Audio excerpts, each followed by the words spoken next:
মকর সংক্রান্তির পুণ্য স্নানের পর কেলেঘাই নদী থেকে মাটি তুলে সমাধিক্ষেত্রে দিলে নাকি মনস্কামনা পূর্ণ হয়। আর তাকে ঘিরেই এই মেলা, যার বয়স প্রায় 530 বছরের। পূর্ব মেদিনীপুর ও পশ্চিম মেদিনীপুরের সবচেয়ে বড় এবং প্রাচীন মেলাগুলির মধ্যে অন্যতম হলো তুলসী চারা মেলা। আনুমানিক 530 বছরের পুরনো এই মেলা আজও সহমহিমায় বিরাজমান। পটাশপুর এবং সবং থানা 2-3টি মৌজা নিয়ে বসে এই মেলা। এখানে মাটি কাটতে আসি গোকুলানন্দ বাবাজির কাছে মানত পূরণ করতে। এই 2 বছর হলো। এমনি কোনো যদি কিছু আশা থাকে সেটা হচ্ছে পূরণ করার জন্য এখানে আসি।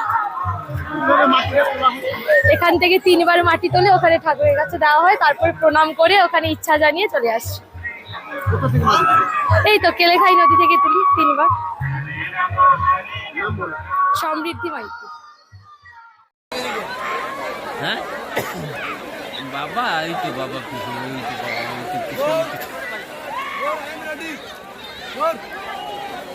এই তো পিছনে।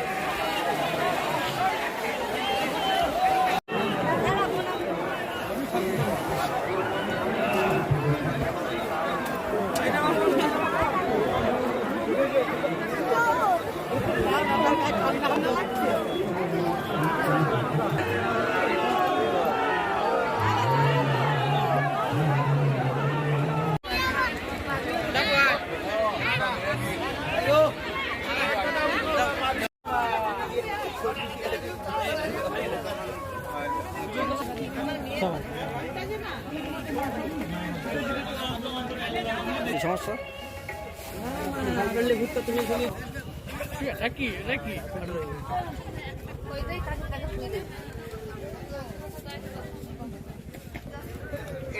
কোন আনন্দ দিতে বাবু?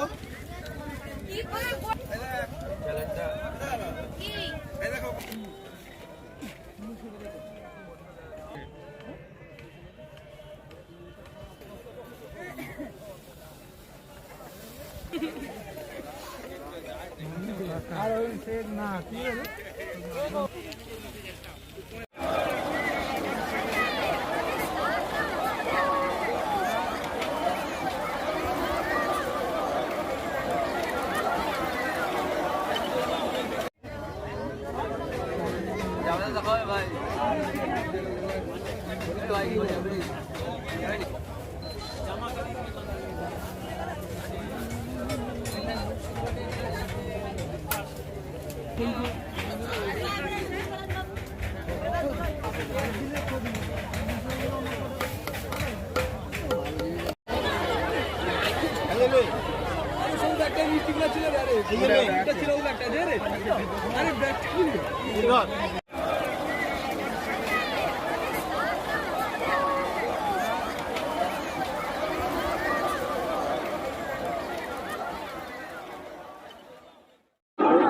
এই মেলা কত বছরের এবং কি ঐতিহ্য রয়েছে?